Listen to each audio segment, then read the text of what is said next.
about like the long-term people that are like months out. That's what I'm worried about. Those are usually the ones who have the strong lung symptoms, I think, if I'm not mistaken. Yeah. I think we're ready to get started. Happy Western Wednesday, everybody. My name is Alexis. I'm the Vice President for University Pride with the Western Student Association. If this is your first time tuning in, every single Wednesday, I have an amazing group or organization come and share a little bit about that themselves, and then ask them a few questions at the end if we have time. So without further ado, we'll jump right into it, and I'll hand it over to our special guest. All right. Hey, everybody. We are representatives from Citizens Climate Lobby, the WMU chapter. I am Jill Brayman. I'm a grad student in the College of Ed and one of the leaders of the group. Ariana? Hi, my name is Ariana, and I'm a supply chain and business analytics dual major, and I come from a long-term interest in climate change from my days at the United Nations Framework on Climate Change Conference of the Parties back when Kyoto Protocol was still a thing.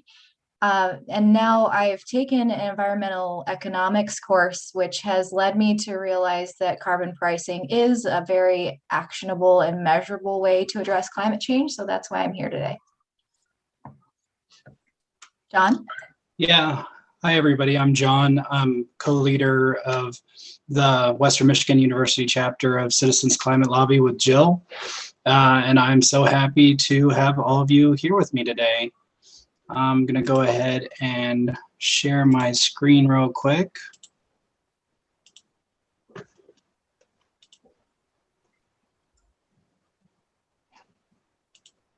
And can everybody see this slide okay?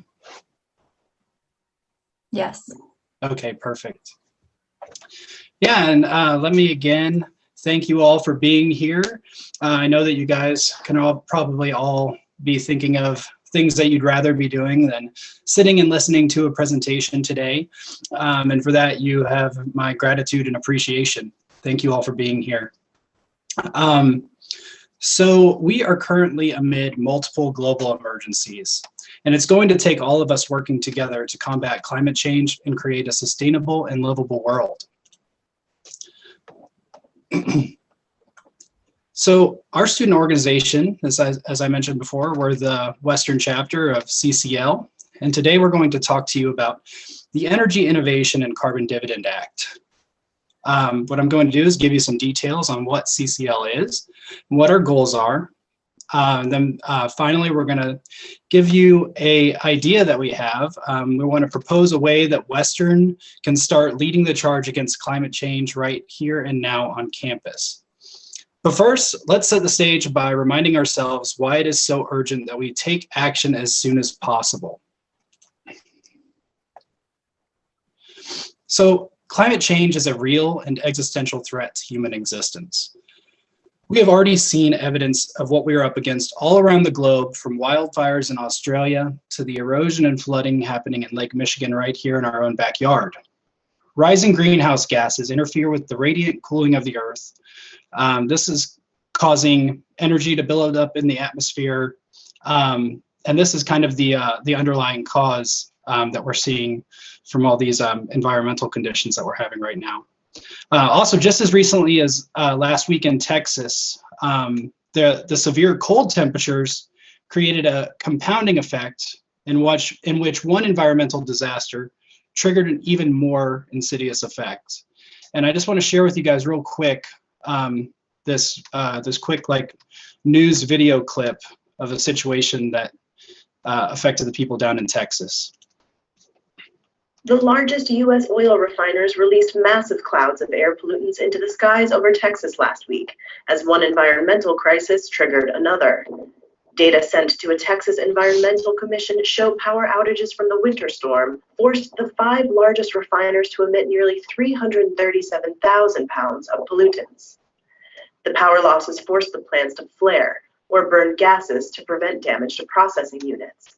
The flaring darkened the skies of eastern Texas, with smoke visible for miles.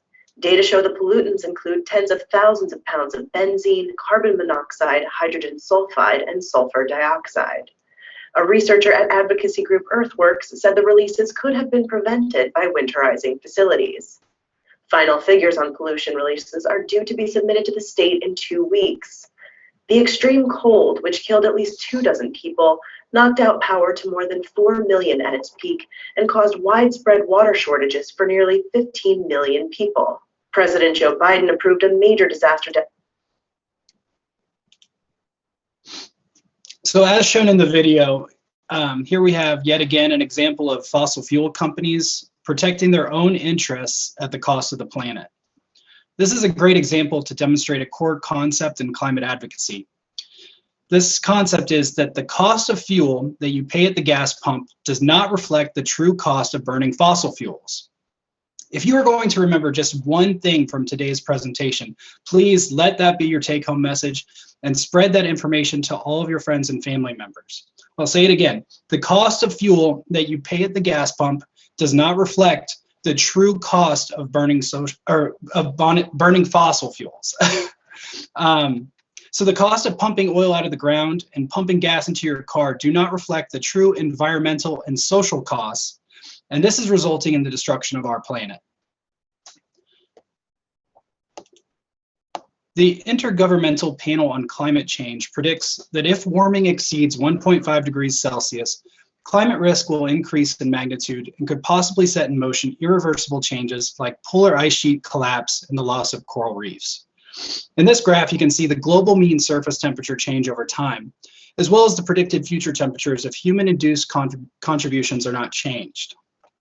Staying below 1.5 degrees Celsius requires cutting fossil greenhouse gas emissions at least 40% by 2030 and near 100% by 2050. So how long do we have to change the trend? The IPCC, which is the worldwide body of respected scientists who are experts at this stuff, say we have 9 years to change our carbon consumption patterns before the damage is so extensive that it's impossible to reverse in our lifetimes. So what is a possible solution? If I've learned anything in life, one of the best ways to get someone's attention is to take away their money. So why not make these fossil fuel companies pay for the pollution that they are causing? And why not take that money and return it to the hands of the American people, who in the end will be suffering from the effects of this continued pollution? That is precisely the idea behind the Energy Innovation and Carbon Dividend Act. So to briefly explain, the carbon fee and dividend policy consists of a carbon fee. So this policy puts a fee on fossil fuels like coal, oil, and gas. It starts low and grows over time. This will drive down carbon pollution because energy companies, leading industries, and American consumers will move toward cleaner, cheaper options. The carbon dividend, this is the money collected from the carbon fee, and it will be allocated in equal shares every month to the American people to spend as they see fit. The government does not keep any of the money from the carbon fee. And as an added bonus, the Energy Innovation and Carbon Dividend Act would cut emissions 50% by 2034, which is a level consistent with the IPCC recommendations for staying below 1.5 degrees Celsius. A few other aspects of the Energy Innovation Act. There's a border carbon adjustment. This is just to protect US manufacturers and jobs. So imported goods will pay a border carbon adjustment, and goods exported from the United States will receive a refund under this policy. There's also going to be a regulatory adjustment that just makes sure that Congress can give clear direction to make sure that we're meeting emissions targets.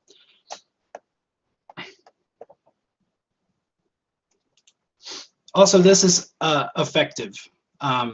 It's one of the best benefits of this policy. So this policy will reduce America's emissions by at least 40% in the first 12 years. It's supported by economists and scientists, is simple, comprehensive, and effective. It's also good for people. After 10 years of fee and dividend, a family of 4 could expect to receive $4,410 annually. So ask yourself, what could you do with an extra $4,000? Maybe use that money to invest in a fancy new electric vehicle. But Under this policy, a majority of US households will end up with more money in their pockets, and especially low-income households are the ones that typically benefit the most. This act also has the potential to positively affect the health of hundreds of thousands of people. It is estimated that 295,000 lives will be saved by 2030 because of increased air quality. Also, an estimated $188 billion would be saved annually due to reduced health costs associated with fossil fuel air pollution. Also, it's good for the economy. In 10 years, under the Energy Innovation Act, you could expect the creation of over 2.1 million jobs in local communities. And finally, it's bipartisan. We need both major political parties to support climate action, not just to get legislation passed and signed, but to prove they are invested in making it succeed over the long haul. This proposed legislation has bipartisan support with both Democrats and Republicans co-sponsoring the bill. Also, it's revenue neutral. So this means that the government will not keep any of the fees that are collected. 100% of the revenue is allocated to Americans to spend as they choose. So you can use that money to invest in clean energy, or you can go out and buy a new pair of shoes. It's up to you.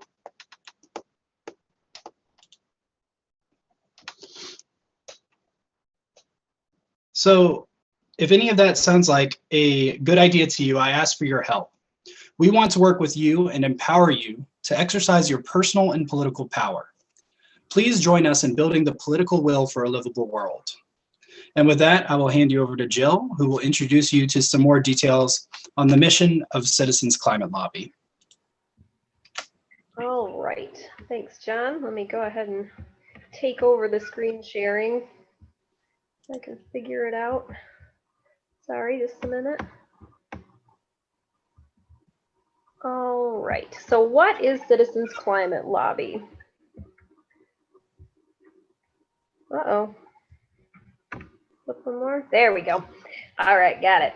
Okay, so we are a group that lobbies for the bill that John was talking about. So it's an environmental organization that lobbies for the Energy Innovation and Carbon Dividend Act, because we really believe it's the best first step to solving climate change. We also believe that the bipartisanship is super important. Like John was saying, as we've seen over the last many years, that when through all the hyperpartisanship, it's been really hard to get legislation to stick. It ends up coming through executive orders from the White House, but then it gets flipped and taken down in the next presidency. So if we can get it to be bipartisan, get both sides signed on and actually sign it into legislation, it's going to be a lot harder to change it over time. Okay, so there's 5 main ways that we do that. Move us over. And our group calls them the 5 levers of political will. So how we build support for this bill. So first one is lobbying Congress. So that means actually meeting with people in Congress and their staff and telling them why their constituents support the bill. So I'm going to be in a lobby meeting with Fred Upton's rep in a couple weeks. So we're actually going to come in and say, these are all the reasons that we think you need to support this. Next is media relations. So that's doing things like Instagram and tweeting and Facebook, contacting our representatives through all those means and saying, hey, look, all your constituents want this. And also that's things like letters to the editor or op-eds in newspapers to kind of spread the word about what a carbon fee and dividend is and why it's good.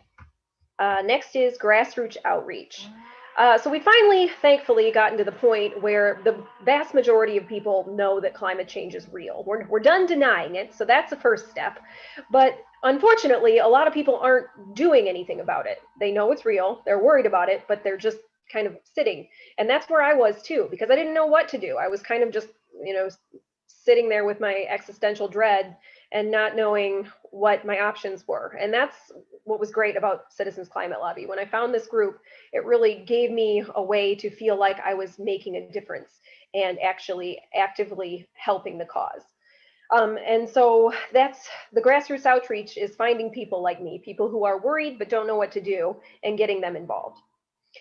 Next is grass tops engagement. So what that is finding like influential people in the community and telling them about the bill and getting them to sign on and say that they support it. So one goal for our group in the long run is hopefully to get the president of Western to sign on to this bill. And last is group development. So if you look in the background, it's kind of hard to see of this screen, all those little light blue dots, those are all the different chapters all over the US of this group. And we've got our brand new Western one here this year.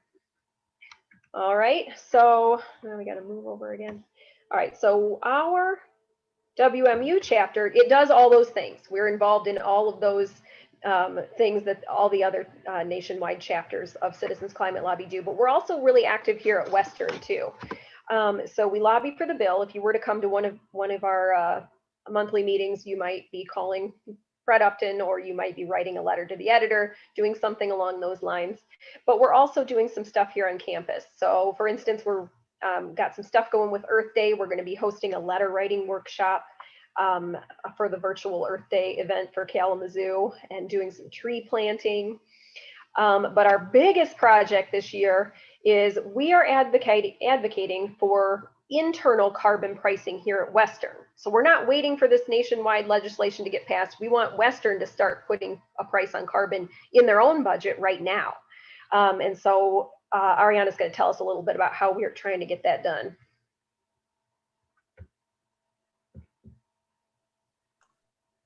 Thanks, Jill. I'm ready to share the slides. Okay, can you guys see this? Okay. So when we say we want to price carbon, what we're really talking about is putting a value on carbon emissions, or carbon dioxide emissions, also known as CO2 emissions. Carbon measurements are better established, easier to track and trace, and can be more readily controlled than methods involving other greenhouse gas emissions. So that's where we'll start for now.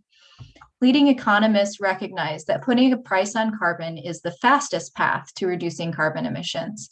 In general, a carbon price encourages technological innovation and large-scale infrastructure development, while accelerating the diffusion of carbon-efficient goods and services. According to the Statement on Carbon Dividends by Climate Leadership Council, whose original signatories include 28 Nobel laureate economists, 4 former Fed Reserve chairs, and 15 former chairs of the Council of Economic Advisors. Over 3,500 US economists have signed this statement. One of the reasons that putting a value on CO2 is important is that the social costs, as John mentioned before, of carbon emissions, or the damage to society caused by the emissions in the form of extended hospital bills or early deaths related to smog intake, for example, is not accounted for when we have failed to put a price on carbon emissions. Internal carbon pricing can provide a price signal that highlights hidden energy loads and incents energy efficiency as energy efficient measures. Over 600 US-based companies have implemented some form of internal carbon price to reduce emissions and prepare for a future in which carbon is more widely priced. At least 16 of the 50 US states, or almost a third of the nation's states, have active carbon pricing legislation. Close to 50 countries and 20 cities around the globe are participating in carbon pricing programs as well. Companies also all over the world are implementing carbon pricing initiatives. 1,300 companies have or are planning an internal carbon price. As non-members of these companies, we don't get to know the details of the carbon pricing mechanisms that company executives have implemented, but we can see in the growing number of carbon market participants that companies increasingly value the act of pricing carbon. The benefits to these companies are similar to those that universities experience when doing internal carbon prices. The decision to participate is largely a business decision, not just for optics or greenwashing, but for practical purposes. At least 15 universities or colleges have established carbon pricing programs. Many others are designing such programs. The benefits to an internal carbon pricing initiative include utility expense reductions, saving money and/or building a fund, preparation for a national carbon pricing mechanism, setting an example for society and for other universities. If Western were to do this, we'd be the first in the Midwest. Research advancements. This is a research university, so we have a great opportunity to give students a chance to demonstrate real life promise or applicability with their research, either in engineering or environmental studies or finance. So many areas apply to this particular problem. And last but not least, trending career building opportunities for students.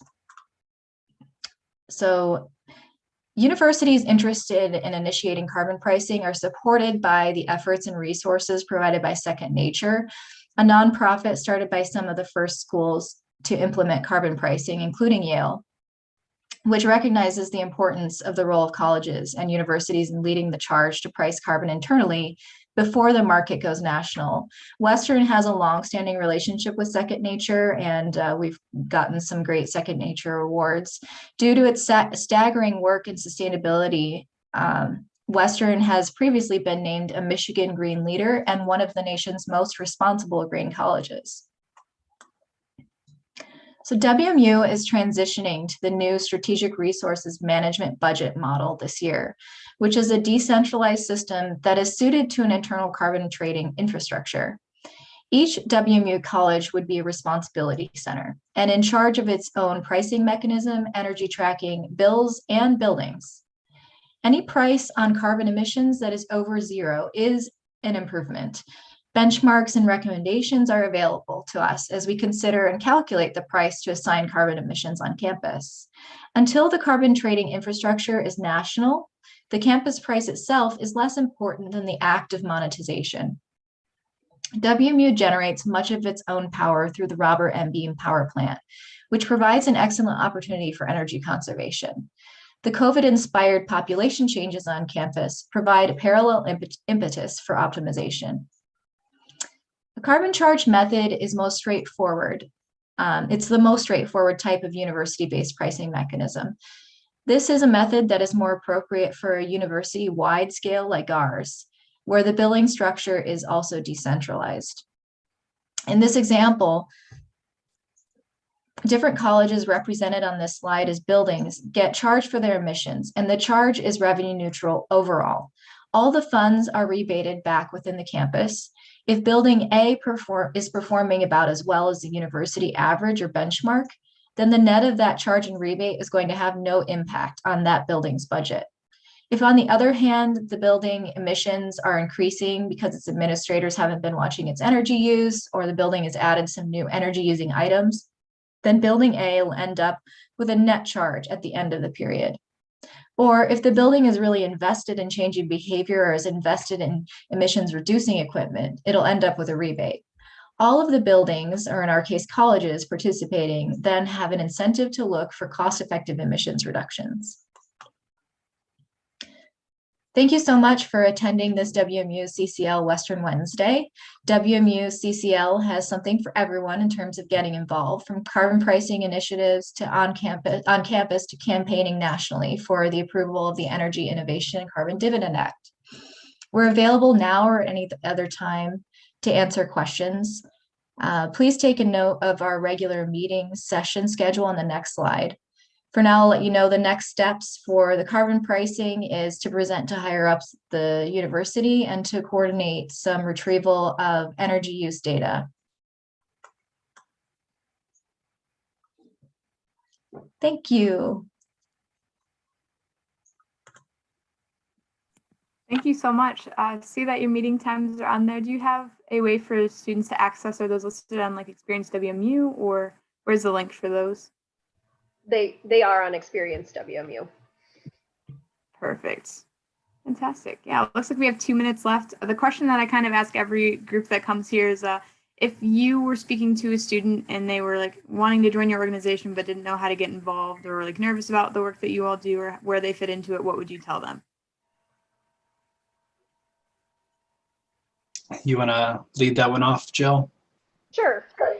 That's the nice thing about this group. There's a lot of different ways get involved. If calling people isn't your thing, or emailing, if that's kind of scary, there's some more behind the scenes work you can be doing. And since we're very small and new, we're really open to following initiatives that our group members are interested in. So you don't even have to, if none of the things we're currently working on interest you, but you have a climate related passion or kind of skill set, we would absolutely be willing to and open to, finding ways to include that in our work.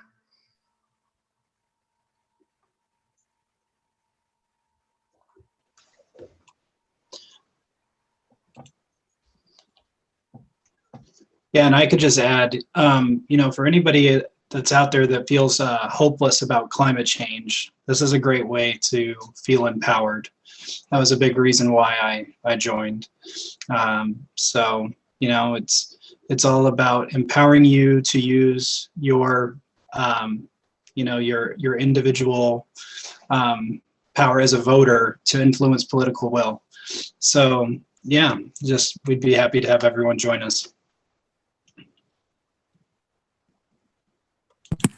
Fantastic. Well, thank you all so much for joining us. If there's any closing thoughts, let me know. But otherwise, have a great Western Wednesday, everybody. Thanks, Alexis. Yeah, thank you so much for having us. Also,